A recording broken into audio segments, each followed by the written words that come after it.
it doesn't mean that other programs aren't capable of coming to the forefront. Look at what's happening in Missouri. Look at what's happening at San Diego State. Missouri looks like far and away Conzo Martin's best team since he took Tennessee to the Sweet 16. And San Diego State once again proves that the years change, but the Aztecs defense does not. Brian Dutcher's squad already has victories over Arizona State and UCLA. Those two triumphs will carry themselves all the way to Selection Sunday. And lastly, I know that so much talk early in this college basketball season has been about the depth and the potential of the Big Ten, but I firmly believe that the Big 12, especially the top of the league, is being overshadowed. I look at the top of the Big 12 and I see Baylor, Kansas, Texas, West Virginia, and Texas Tech. That's 5 teams, in my opinion, that have a legitimate chance to at least get to the second weekend of the NCAA tournament.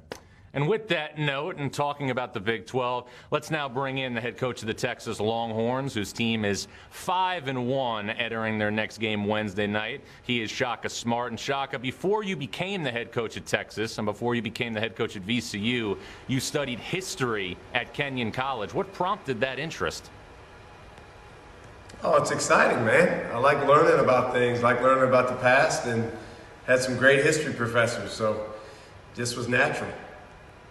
Now, in addition to studying history, you also, and you've talked about this year after year, kept a very, very detailed journal of quotes. If Shaka Smart had to pick one quote that resonated more than others, what would it be? I can't pick one, John. I know you like to mix up quotes and change them up all the time, so I'd have to go with a variety. One that I like using with players is to give anything less than your best is to sacrifice the gift. That's from Steve Prefontaine, and obviously very applicable to coaching and playing basketball.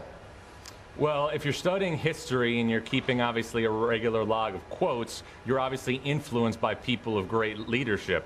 If you had to pick one leader outside of sport that had the biggest influence on Shaka Smart, who would it be? Man, you're coming with some heavy-hitting questions. One leader outside of sports, I would go with Mahatma Gandhi in terms of history, and then in terms of people that I actually know and that have influenced me personally, I'd go with my mom.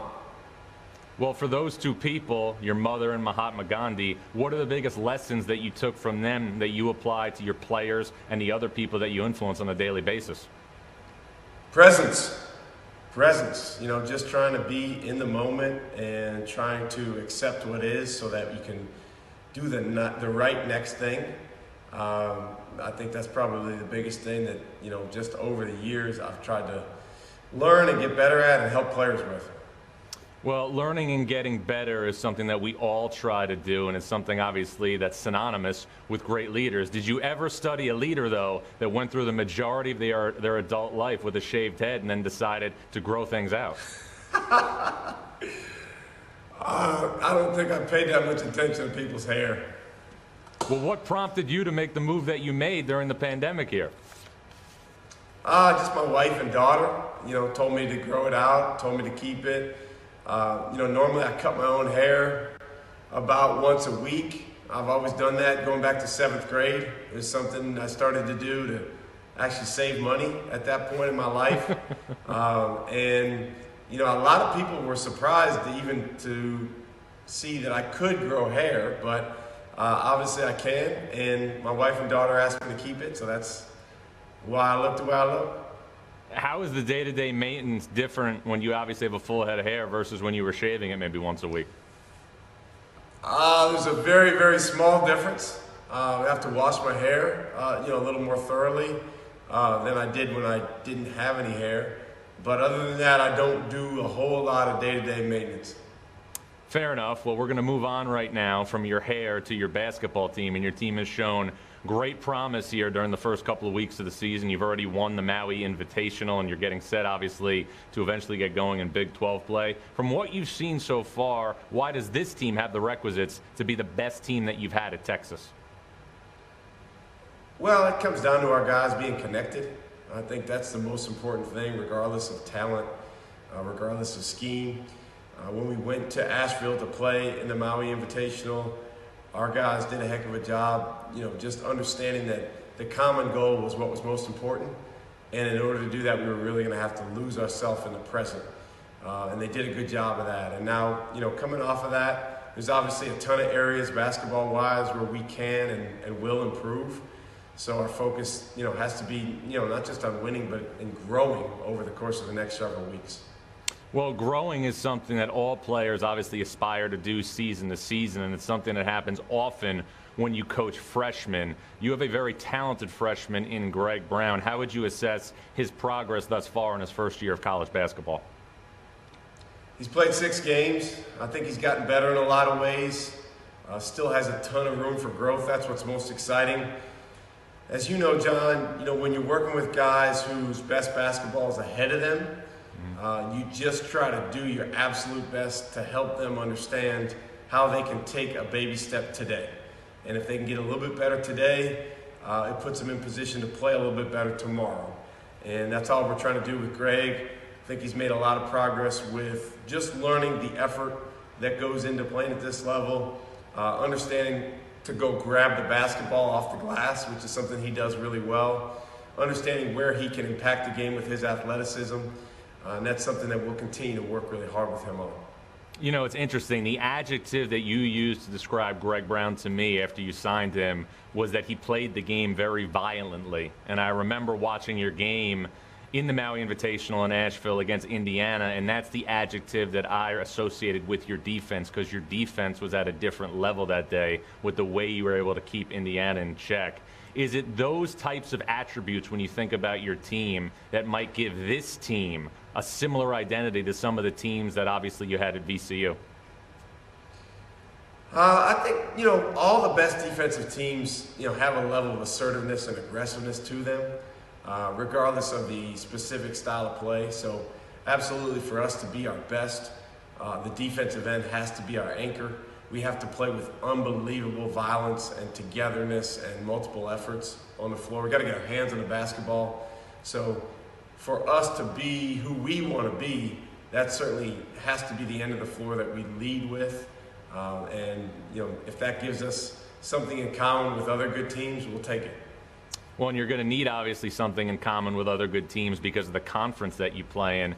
I talked about this at the top of the show. The Big Ten is obviously getting a great deal of attention this season. It's going to be one of the best conferences in the country, if not the best. But I look at the top of the Big 12, especially Shaka, and I see multiple teams that can play deep into the NCAA tournament. You have often talked about the competitiveness of this league from a double round robin standpoint. I know you're not fully transitioned to conference play yet, but from what you've seen from the Big 12, what are your thoughts about what lies ahead? It's always a phenomenal league, but like you said, this year you've got quite a few teams at or near the top of the league that, quite frankly, could beat anybody in the country. So when you match up with those teams, you have to understand that you're going to have to bring your A game. You're going to have to play 40 minutes. You can't have lapses. You're going to have to be connected around one singular goal. But that's what makes it exciting, man, to play in a conference like that. So our guys, were disappointed the other day when our Baylor game got postponed. But in this era, those sorts of things are going to happen, and you just have to respond and be ready to do what's next. Well, and it's also like a prerequisite to coach in the Big 12. You have to have coached in the Final Four. Such a high level of coaches in terms of the percentage of coaches in the Big 12 have coached in a Final Four. When you think about trading wits with people like that and where you are now versus where you were when you arrived at Texas, what's the biggest difference in Shaka Smart as a coach today versus when he took the post at Texas in 2015? Just experience. I think 5 years of experience and learning specific to our program and this league and this time and these players, what helps us be successful, what helps our guys be successful. That's probably the biggest difference. As a person, there's not really a whole lot of difference. Hopefully I've grown in some ways, but I think when you have experience like that, hopefully you can use it because, as you mentioned, in our league, there's phenomenal coaching and guys that have been doing this for a long time. You mentioned growing as a person and, obviously working in this vocation and getting to know coaches like yourself over the last 15 years. You know how difficult it is for coaches to have the appropriate work-life balance. You're always working such crazy hours. There's no such thing as a blessing during a global pandemic, but for you personally, what was it like to get the additional time at home with your wife and daughter that you might not have had if the conditions in the world weren't the way that they are right now? Well, I mean, the best part about it was I went several months where every single day I got to see my daughter and my wife. But I think as a father, especially when you're coaching, there are significant portions of the year where you end up being away from your kids and you end up being away from your family. And so that was by far the biggest silver lining. I think it caused all of us to slow down a little bit and self-reflect and understand, hey, what is it that really, really matters the most? And why am I here? You know, why am I doing what I do, and how can I grow? So, you know, that was a good thing that came out of last spring. Well, you mentioned earlier in this interview that staying present is something that's, you know, you've learned from your greatest mentors. When you think about not just having a great season this year at Texas or having a great career, how much is staying present and being adaptable, especially in these times, one of the biggest keys to success in any vocation? It's everything. I mean, to be honest with you, the past and the future, you know, as real as they may seem and as much of a big deal out of that everyone makes out of them, they're really just figments of up here in our minds. I mean, it's all about now. Right now, I'm sitting here on a Zoom with earbuds and AirPods in my ear talking to you. This is the present moment. And I appreciate you having me on. And, you know, in a couple hours, I'll get to be with our guys on the court. And it's just all about being in the moment with them, trying to really enjoy and make the most of the opportunity to help them grow and help us as a group come together. Well, final thing, Shaka, you know me and you know that food is a big part of my life. You sent me to a custard place once in Wisconsin when I was at a Wisconsin practice that you recommended, and you know it's a big part of my life. But I can't really remember Shaka Smart raving about a meal. If Shaka Smart had to have one meal and one meal only, what would it be and where would it be? Wow, one meal. You know, I know that you are so biased towards New York and pizza from the city of New York, but I'm actually going to go with Chicago-style deep dish pizza at Giordano's, and I'm sitting there with my brother and my mom and other members of my family. So if I can only have one meal, that's what it would be. Giordano's in Chicago. Shaka Smart, a heck of a defensive coach, a heck of a human being, a heck of a leader. As far as pizza goes, he could use a little bit of work. But Shaka, we appreciate a couple of minutes. I'm appreciative of your time, know how busy you are. Stay safe, best of luck throughout the upcoming season. Thanks for hanging with us here on Stuffed. Thank you, John. Keep up the great work.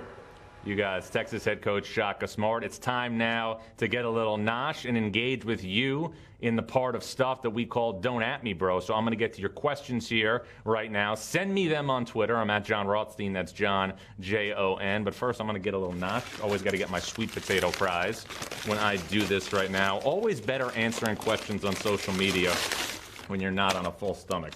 I made the transition to sweet potato fries a couple of years ago from regular fries. One of the best decisions I ever made. So let's get to those questions right now. First one.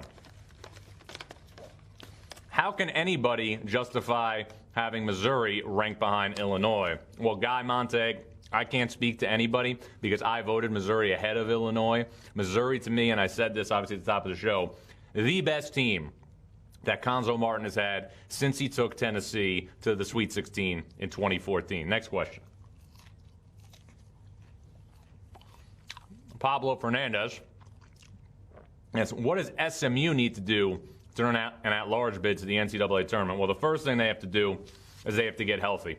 Tyson Jolly is still out of the lineup for personal reasons. Also, Yorane, their big man who transferred from Oklahoma State, they haven't gotten word yet if he's going to be eligible to play this year. He's also hurt. So the first thing is to get healthy. And the other thing is SMU's games against Houston in the American Athletic Conference are going to be critical for the Ponies to get into the NCAA tournament, because right now no other team in this league has really done a lot in the non-conference portion of the schedule.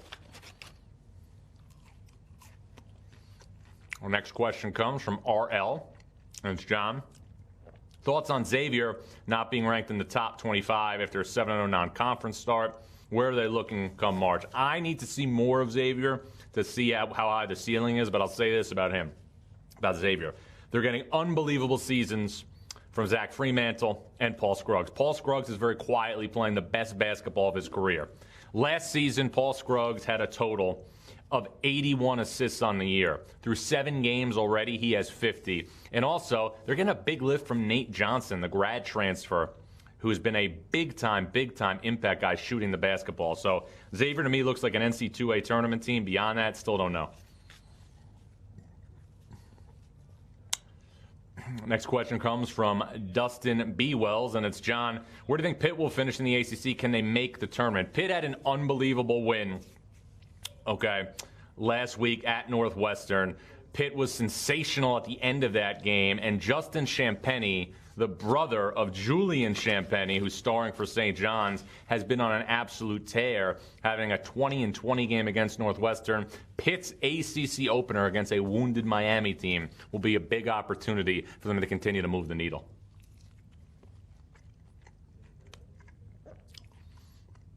Next question is from CBB Tonight, and it's, do you think Indiana's backcourt is top 5 in the Big Ten?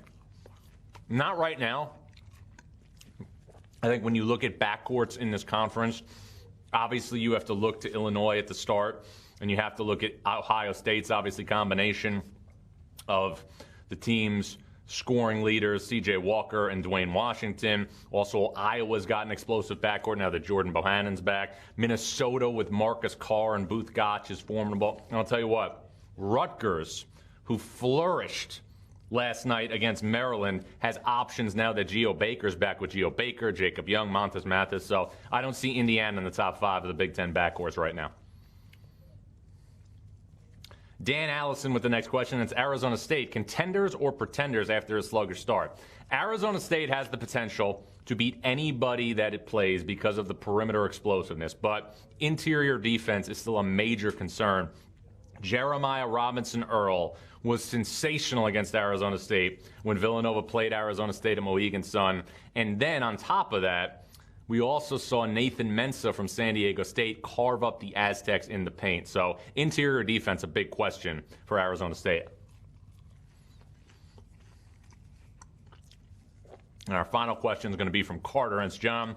Is this the year that Blue Bloods take a step back? Well, Carter, I talked about this at the top of the show. With the exception of Villanova, the programs that have won multiple national championships, Carolina, Kansas, Duke, Kentucky, all have major holes. And even though Michigan State is off to a great start right now, I know their staff is still apprehensive about the point guard spot. And we'll see the point guard spot evolve over the course of time. But it's a different dynamic going by committee at the most important position on the floor rather than having a guy like Cassius Winston. We'll learn a lot about Michigan State's point guard situation once the Spartans get into the Big Ten. Now, we are going to get into our final segment, which I like to call News and Nuggets. But first, I want to break out a little bit of snack from an old friend. It's my Hulkamanian lunchbox. I hate eating dessert before I eat entrees. I got a nice chicken dinner over here and obviously some more sweet potato fries. But friend of the program sent along this holiday cookie right now. Got some oatmeal in here. Also got, some protein powder. Give it a little taste right here. Holidays are always your weakness because for me, I'm the type of person, I can't just dabble and sample foods. I've got to get everything. It's all or nothing. I'm either not going to the pool or I'm doing a human cannonball. That's a good cookie. That's a really good cookie.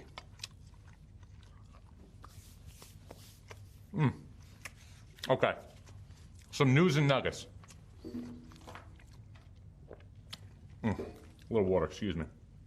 Tough to talk and eat cookies at the same time. West Virginia's 2 wings, Sean McNeil and Taz Sherman, will determine the Mountaineers' ceiling this season. Those two players are shooting right now a combined 39% from three-point range. Both are averaging in double figures. Neither averaged in double figures last season. Another one of the best freshmen in the country that not a lot of people are talking about is Michigan's 7-foot freshman, Hunter Dickinson, currently leading the Wolverines in scoring and rebounding. Remember the name.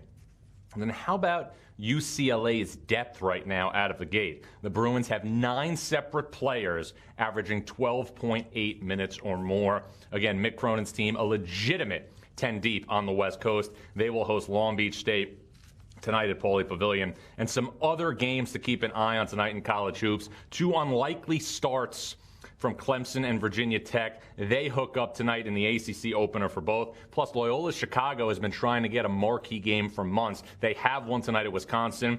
With Northern Iowa's A.J. Green out for the season due to a hip injury, Loyola Chicago clearly the favorite in the Missouri Valley.